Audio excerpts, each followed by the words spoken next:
ইতিহাস ইতিহাস চাইলেই কি যে কেউ মুছে দিতে পারে? পারে না। আর বাংলাদেশের ইতিহাস সেটা তো কখনোই সম্ভব না। বাংলাদেশে থাকা পাকিস্তানের বীজ রাজাকার আল বদর আল শামস জিন্নার উত্তরসূরিরা যতই চেষ্টা করুক না কেন ইতিহাস মুছে দিতে পারবে না আমাদের ৭১-এর মহান মুক্তিযুদ্ধের ইতিহাস।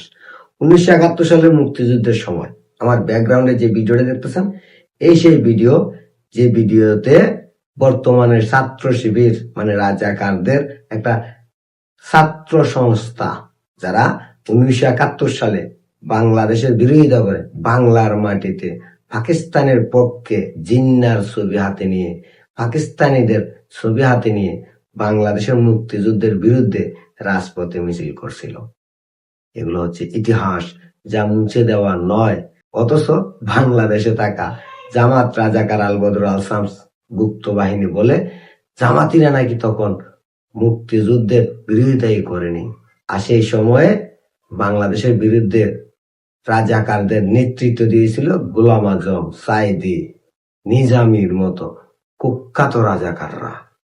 সেই ইতিহাস এখন এই রাজাকারের বাচ্চারা মুছে দিতে চায়, কিন্তু ইতিহাস তো মুছে দেওয়ার জিনিস নয়।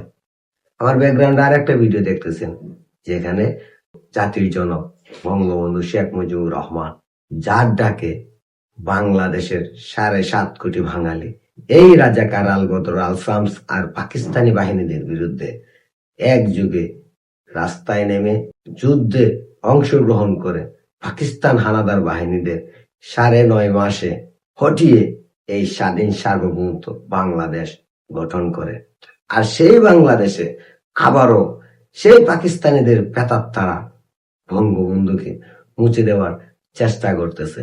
১৯৭১ সালে এই জামাত রাজাকার আল বদর আল শামস উত্তরসূরিরা, জিন্নার উত্তরসূরিরা বঙ্গবন্ধুর বিরোধিতা করছিল, বঙ্গবন্ধুকে দেশদ্রোহী বলছিল, বঙ্গবন্ধুকে ভারতের দালাল বলছিল, বঙ্গবন্ধুকে মেরে ফেলার চক্রান্ত করছিল, কিন্তু পারে নাই।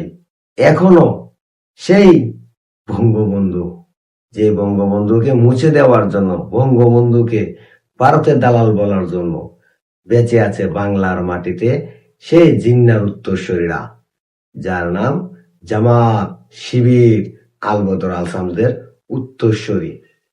বঙ্গবন্ধু কি মুছে যাওয়ার জিনিস? ইতিহাস কি মুছে দেওয়া যায়? যায় না। সত্য সত্যই হয়। সত্য কখনো ধামাচাপা দিয়ে রাখা যায় না। সত্য কখনো মিথ্যের কাছে পরাজয় বরণ করে না। সত্য দিনের আলোর মতো সত্য। ১৯৭১ সালেও এই রাজাকার বাহিনী বাংলাদেশের বিরোধিতা করছে পাকিস্তানের পক্ষ নিয়ে, আর বঙ্গবন্ধুর বিরোধিতা করছে ভারতের দালাল বলে। আর এখনো এই রাজাকার বাহিনী বাংলাদেশে বসে পাকিস্তানের দালালি করে আওয়ামী লীগের বিরুদ্ধে চক্রান্ত করে, বঙ্গবন্ধুর বিরুদ্ধে চক্রান্ত করে, বঙ্গবন্ধুকে ভারতের দালাল বলে, বঙ্গবন্ধুকে বেঈমান বলে। কারণটা একটাই, তখনও বঙ্গবন্ধু এই বাংলাদেশের পক্ষে ৭.৫ কোটি বাঙালিকে ঐক্যবদ্ধ করছিল। এখনো সেই বঙ্গবন্ধুর নামে বাঙালিরা ঐক্যবদ্ধ এক বাংলাদেশের জন্য, এক বাঙালি অস্তিত্বের জন্য, এক ৭১-এর ইতিহাস রক্ষা করার জন্য। আর এখানেই এই রাজাকারদের ভয়, কারণ বঙ্গবন্ধু একজনই, বঙ্গবন্ধু একই, বঙ্গবন্ধু একটা ইতিহাস, বঙ্গবন্ধু মানে একটা চেতনা, যে চেতনা নিয়ে ১৯৭১ সালে ৭.৫ কোটি বাঙালি পাকিস্তানের বিরুদ্ধে লড়াই করছিল। আর আবারও ইনশাআল্লাহ বঙ্গবন্ধুর কন্যা শেখ হাসিনার নেতৃত্বে বাংলার ১৮ কোটি মানুষ এই নব্য রাজাকার, নব্য আমেরিকার দালাল পাকিস্তানের দূষরদের বিরুদ্ধে রাস্তায় নামবে। এটাই হবে আরো একটা ইতিহাস। আর সেই ইতিহাসে স্লোগান হবে বঙ্গবন্ধুর ভদ্র বাংলার মাটি চিরতরে রাজাকার মুক্ত করো। যেমনটা পাকিস্তানের স্লোগান হচ্ছে শেখ মুজিবের ভদ্র বেলুচিস্তান স্বাধীন করো। এই স্লোগান আবারও এই বাংলার মাটিতে হবে, কারণ গত ২.৫ বছরে বাংলাদেশের মানুষ পরিপূর্ণ বুঝতে পারছে ২৪-এর আন্দোলন ছিল একটা মেটিকুলাস ডিজাইন, একাত্তরের বিরুদ্ধে, মুক্তিযুদ্ধের বিরুদ্ধে, স্বাধীনতার বিরুদ্ধে, সার্বভৌমত্বের বিরুদ্ধে, আমাদের ইতিহাস মুছে দেওয়ার বিরুদ্ধে।